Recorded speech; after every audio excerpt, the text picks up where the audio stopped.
Hello, everybody. Thank you so much for joining us this morning.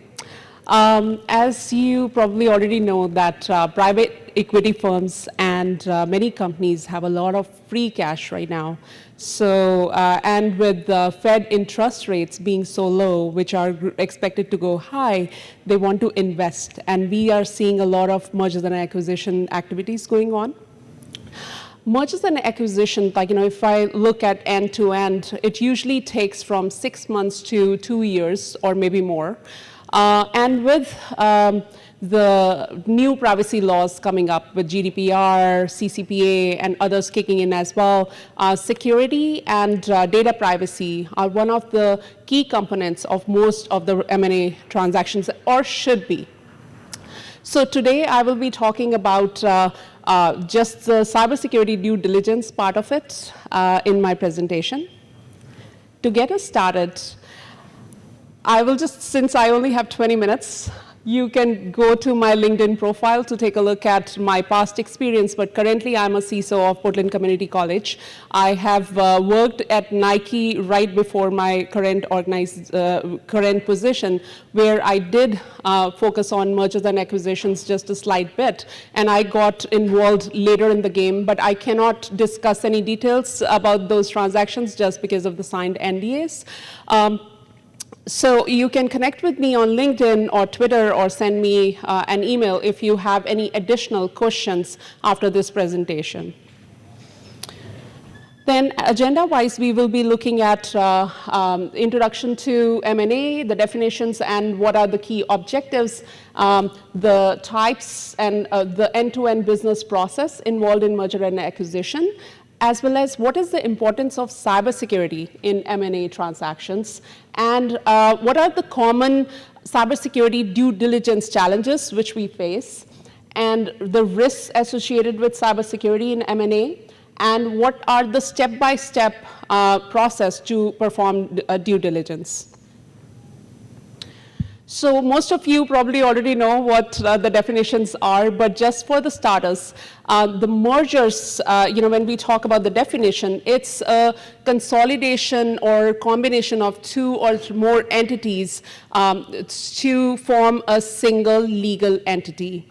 And then acquisition is where, for strategic reasons, if a company wants to acquire another company, and divestiture is where a company wants to sell or get rid of some of their assets, resources, departments for strategic reasons.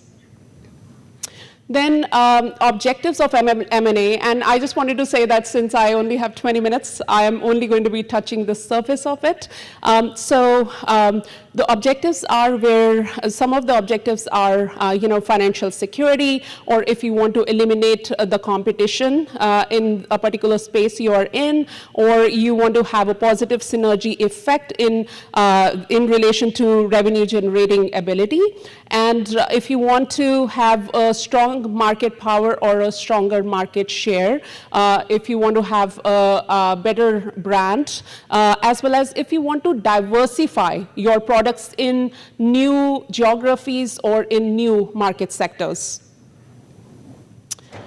Then looking at the end-to-end business process, the first step is strategy development, where the core M&A team comes together and meets with the executives and are looking at what, growth-wise, what are the leaders thinking about.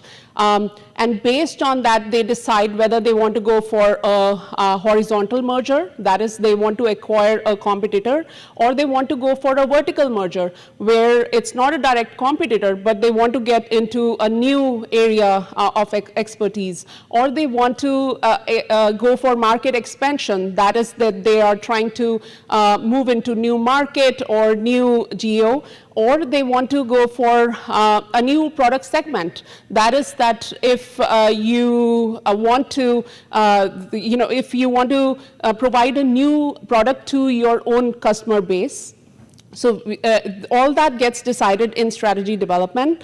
After that, the M&A team looks at certain targets, whether they work with the bank investors or they are directly working with startup companies or mid-sized companies. They finalize that list. And after that, they do a valuation analysis, looking at the operations, their customers, what are the key top customers which we want to acquire, or their financial products, and so on.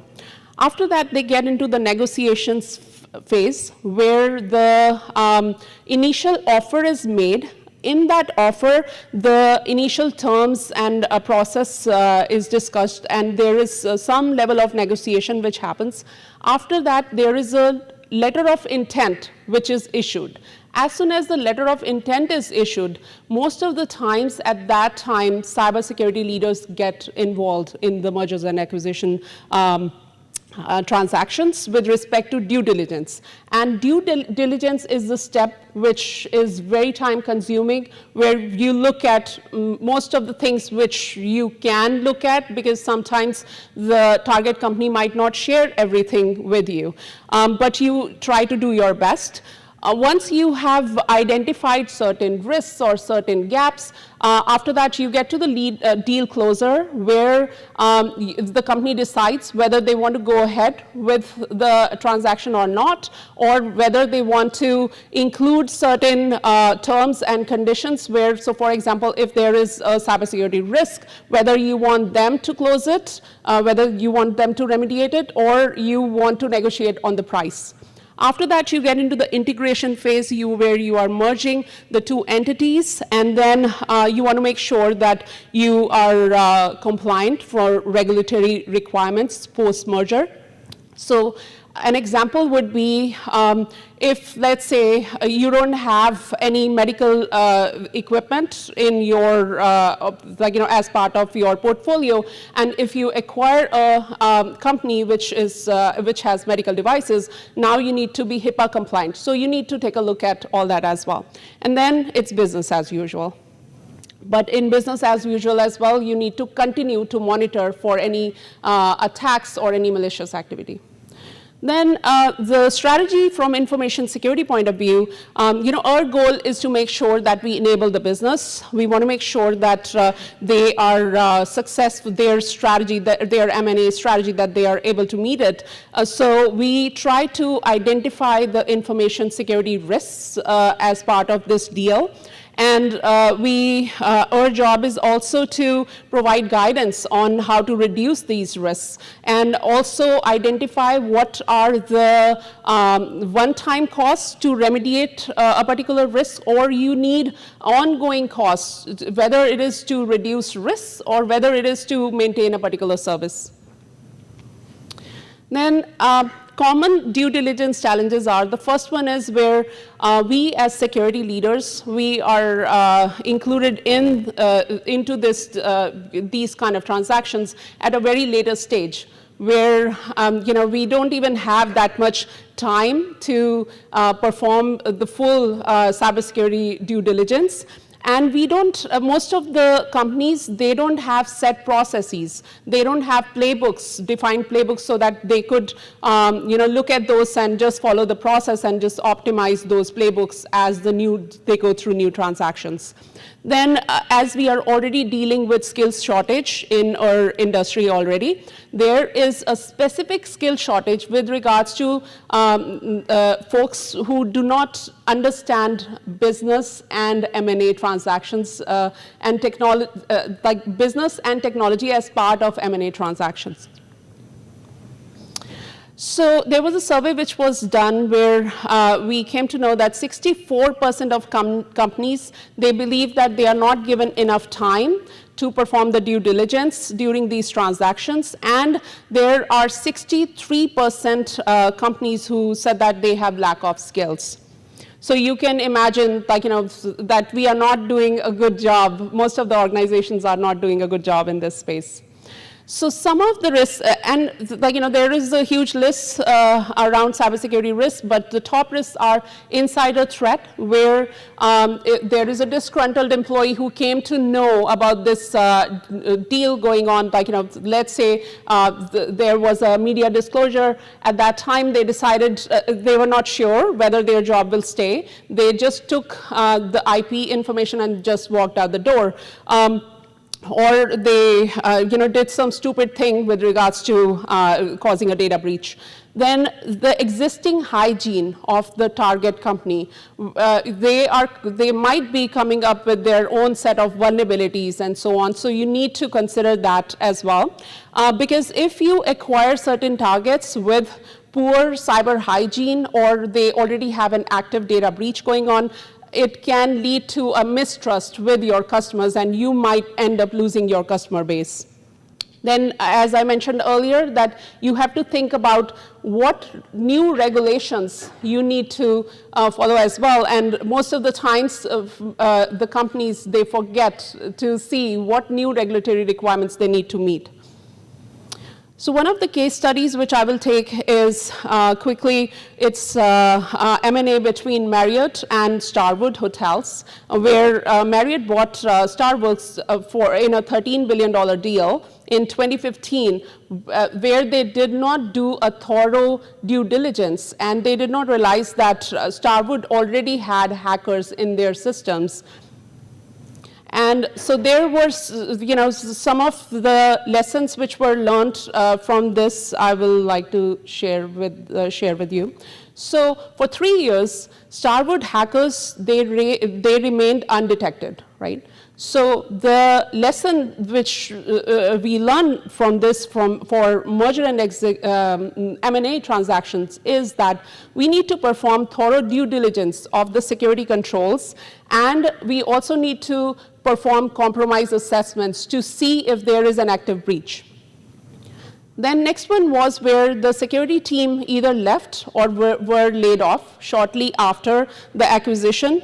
So we want to make sure that we retain the necessary talent that that will help us with this new acquire. Then hackers had stolen data on as many as 500 million guests. We need to continuously monitor for potential attacks and malicious activity, not just during the transaction, but also once the merger has happened. So we want to be vigilant of looking at those all those events happening. Then multiple lawsuits were filed against Marriott, but their cybersecurity insurance did cover most of the breach costs. Cybersecurity insurance is critically important during M&As, but we cannot fully rely on it.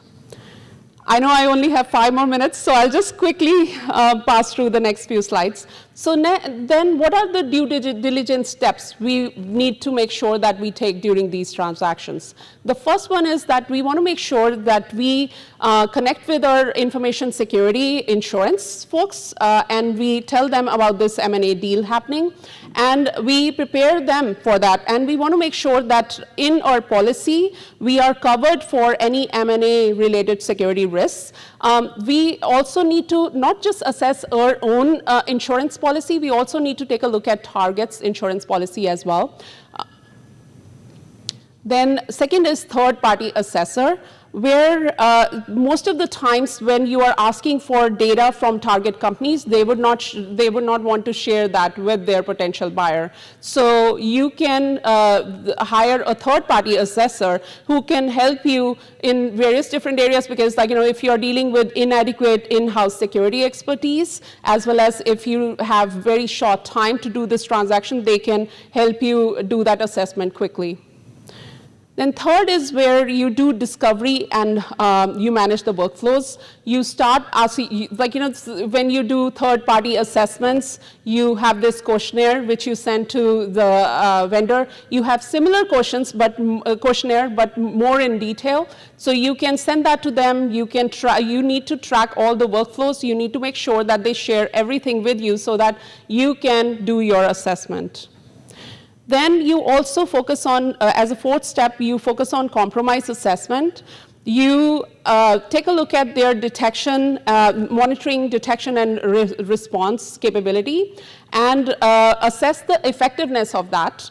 And you can also deploy your own monitoring and detection tools in there as well, if they allow you. Most of the times, they do not allow you. You want to make sure that you are confident with regards to the assessment which you have come up with, because it can make or break the deal. Then the fifth step is where you do the risk assessment. You perform the risk assessments and frame identified risks. And if the risk is beyond your organizational risk appetite level, you want to make sure that that risk can be brought down to be within your appetite or tolerance levels. If not, then you can even recommend to propose to just not go with the deal. But at the end of the day, it is up to the business to decide whether they want to accept that as a risk, or they don't want to go ahead with that transaction. Then last one is where you communicate. You present the cyber risk assessments to the M&A team, focus on all the risks that have exceeded the risk tolerance, and you share the results of compromise diagnostics and so on, and present mitigation plans as well to your leadership. And as I said, our job is to help them know the risks and not say no for any transaction. Then in the end, I will just, I do want to give you a few minutes for questions. So we want to make sure that we have a cybersecurity playbook in place. And with each M&A transaction that we go through, we are optimizing it. Because every M&A deal will look differently, from a risk perspective, as well as people, processes, and technology perspective. With that said, I would open the floor for some questions. And if I can't take them over here, please feel free to meet me outside as well. Please go ahead. So might the target of the acquisition company be less than helpful in allowing you to come in and do the audit because they are concerned that the valuation of their company in the transaction might be significantly reduced if it's seen that they have poor infrastructure and security sessions of that? Or could you also conversely find a situation where they actually have a great setup and it may actually be stronger, and they may actually find weaknesses in your own system as the acquiring company? It can be both. It can go both ways, but most of the times it's the first one. But one of the reasons why they don't want to share that information is that they are working with multiple buyers at the same time sometimes. So they want to make sure that they keep their information tight, if that helps. Any other question? Okay, thank you.